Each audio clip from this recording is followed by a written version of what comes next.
వర్షంలో చిన్న గ్రామం. అది మందారపల్లి అనే ఒక గ్రామం. ఆ గ్రామంలో రాధ అనే ఒక అమ్మాయి ఉంటుంది. అది వర్షాకాలం అవ్వడం వల్ల రాధ ఇంటి ముందు కూర్చొని వర్షం పడుతుంటే చూస్తూ ఉంటుంది. రాధ వంట చేయాలి అని అనుకుంటుంది, కానీ ఇంట్లో కూరగాయలు ఏవీ ఉండవు. దానివల్ల ఇప్పుడు ఈ వర్షంలో ఎవరు బయటకు వెళ్తారు, ఎవరెళ్ళి అన్నీ తెస్తారు అని ఆలోచించుకుంటూ రాధ కూర్చొని ఉంటుంది. ఇంతలో రాధ భర్త అయిన రాము తన దగ్గరికి వచ్చి ఇలా మాట్లాడతాడు. రాధ, వంట చేయకుండా ఏంటి ఇంటి ముందు కూర్చొని వర్షం పడుతుంటే చూస్తూ ఉన్నావు? సమయం అయింది కదా, వచ్చి వంట చెయ్యి అని రాధతో చెప్తే అప్పుడు రాధ ఇలా సమాధానం ఇస్తుంది. వంట చేయాలంటే ఎక్కడండి, ఏ సరుకులు లేవు మన ఇంట్లో చేయడానికి, పైగా అన్నీ నిండుకున్నాయి, వెళ్ళి కూరగాయలు కూడా తీసుకొని రావాల్సింది మీరే అని అనగానే రాము వర్షం పడుతున్నా కానీ ఆ వర్షంలోనే బయటికి బయలుదేరాలని అనుకుంటాడు. ఎందుకంటే ఇంట్లో ఏ సరుకులు లేవు కాబట్టి. ఈ వర్షాలు ఎప్పుడు తగ్గుతాయో ఏమిటో అనుకుంటూనే రాము కూరగాయలు తీసుకొని రావడానికి మార్కెట్కి బయలుదేరి బయటకి వస్తాడు. అక్కడ మార్కెట్ దగ్గరికి వెళ్ళి చూస్తే అక్కడ చాలా వర్షం పడుతూ ఉంటుంది. ఆ వర్షంలో ఒక తాత ఒక ఆవిడతో బేరమాడుతూ ఉంటాడు. ఆ ఆవిడ పళ్ళ ధరలు చాలా ఎక్కువగా చెప్తుంది. అప్పుడు ఆ తాత, ఎందుకు ఇంత రేట్ చెప్తున్నావు, ఈ పళ్ళు ఇంత చెయ్యవు కదా, ఇవి చాలా రేట్ ఎక్కువగా చెప్తున్నావు నువ్వు అని ఆ తాత ఆవిడని అంటాడు. అప్పుడు ఆవిడ ఇలా సమాధానం ఇస్తుంది. ఇలా చూశారుగా ఎన్ని వర్షాలు పడుతున్నాయో, ఈ వర్షాలకి ఈ పళ్ళు ఇక్కడి దాకా తీసుకొచ్చి అమ్మడమే ఎక్కువ, మీరు కొంటే కొనండి లేదంటే లేదు అని అంటుంది. ఇంతలో రాము కూడా వచ్చి ఒక అతని దగ్గర ఇలా అడుగుతాడు. చూడమ్మా, ఈ చేపలెంత అని అడుగుతాడు రాము. ఆవిడ చేపల యొక్క రేటుని చాలా ఎక్కువగా చెప్తుంది. ఎంత ఎక్కువగా చెప్తుంది అని అంటే అసలు ఆ చేపలు కొనలేనంత రేటు చెప్తుంది. దాంతో రాము అసలు ఈ చేపలు కొనాలా వద్దా, ఇంతలా రేట్లు చెప్తే మేము మధ్యతరగతి వాళ్ళం కదా అని అంటాడు. ఆవిడ, ఈ వర్షాలు చూశారు కదా, ఈ వర్షంలో వెళ్ళి మరి మేము పట్టుకొని వచ్చాము అని అంటే అక్కడ ఉన్న ముసలాయన కూడా మాట్లాడడం మొదలెడతాడు.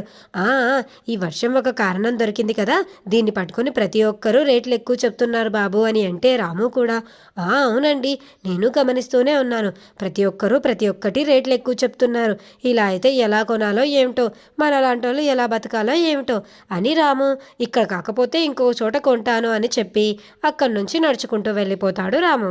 రాము అక్కడి నుంచి బయటకి రావాలని నిర్ణయించుకొని అక్కడి నుండి వేరే చోటికి వెళ్తూ ఉంటాడు. అదే వర్షంలో రాము వర్షం తక్కువగా పడుతుంది కదా అని చెప్పి గొడుగు కూడా తెచ్చుకొని ఉండడు. దాంతో రాముకి కొద్దిగా జలుబు చేసినట్లు అనిపిస్తుంది. అయినా కానీ ఇంకా ఏదోలా బయటకు వచ్చాను కదా, ఏవో ఒక కూరగాయలు తీసుకొని వెళ్తానులే అని చెప్పేసి ఇంకో కూరగాయల మార్కెట్ దగ్గరికి వెళ్తాడు రాము. అక్కడికి వెళ్ళిన రాము అక్కడ ఉన్న టమాటా పళ్ళు ఇంకా నిమ్మకాయలు అమ్మే ఆవిడని, అమ్మాయి టమాటాలు కేజీ ఎంత అమ్మా అని అడుగుతాడు. ఆవిడ ఎక్కడా లేని రేటు 100 రూపాయలు కిలో నాయన అని చెప్తుంది. 100 రూపాయలే, 100 రూపాయలు పెట్టి ఎక్కడన్నా టమోటాలు కిలో కొంటారా? ఏమాత్రం వర్షం పడితే మాత్రాన ఈ టమాటాలు ఏమన్నా బంగారం వేసి పండించారా ఏమిటి? 100 రూపాయలు పెట్టి ఇవి కొనే బదులు ఏ పన్నీరో ఏవో కొనుక్కొని తింటే శక్తి అయినా వస్తుంది అని అంటాడు. అప్పుడు ఆవిడ, అలా అయితే అవే కొనుక్కొని తిరిపో, నా కూరగాయలు ఎందుకు తింటావని చెప్పేసి రాముని గట్టిగా కసిరిస్తుంది. అప్పుడు రాము, ఇదిగో ఇలా మీ కొట్టుకొచ్చిన వాళ్ళందరినీ కసిరిస్తూ ఉంటే ఎవరు కొంటారమ్మా నీ దగ్గర అని చెప్పేసి రాము పక్కన ఇంకో దుకాణానికి వెళ్తాడు. రాము పక్కన దుకాణానికి వెళ్ళి చికెన్ కొనుక్కుందాము, కనీసం ఇవైనా తక్కువ చెప్తారేమోనని అడుగుతాడు. ఆ చికెన్ కూడా ఆకాశాన్ని అంటేలాగా కిలో 500 అని చెప్తాడు. ఏమిటి, చికెన్ కిలో 500?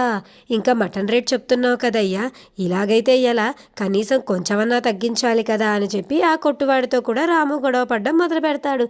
అసలు రాము బయటికి వచ్చి కొనుక్కోవాలనుకుంది ఏమిటో రాము గొడవ పడుతూనే ఉంటాడు. ఆ కొట్టువాడు మాత్రం, ఇదిగో చూడయ్యా, నా చికెన్ ఇంతే రేటు, నువ్వు కొంటే కొను లేదంటే వెళ్ళిపో అంటాడు.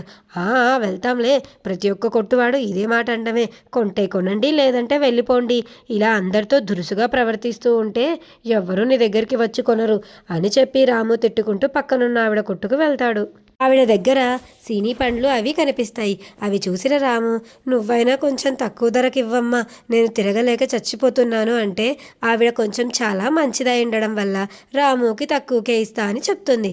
అప్పుడు రాము సంతోషించి, అమ్మయ్య, కనీసం నేను ఈ సీనీ పండ్లన్నా తీసుకెళ్ళి ఇంట్లో కూర్చొని తింటాను అని అనుకుంటాడు. కానీ రాము కాసేపు ఆలోచించి, ఈ వానలకి వర్షాలకి సీనీ పండ్లు తింటే జలుబు చేస్తుంది కదా అని తల పట్టుకుంటాడు.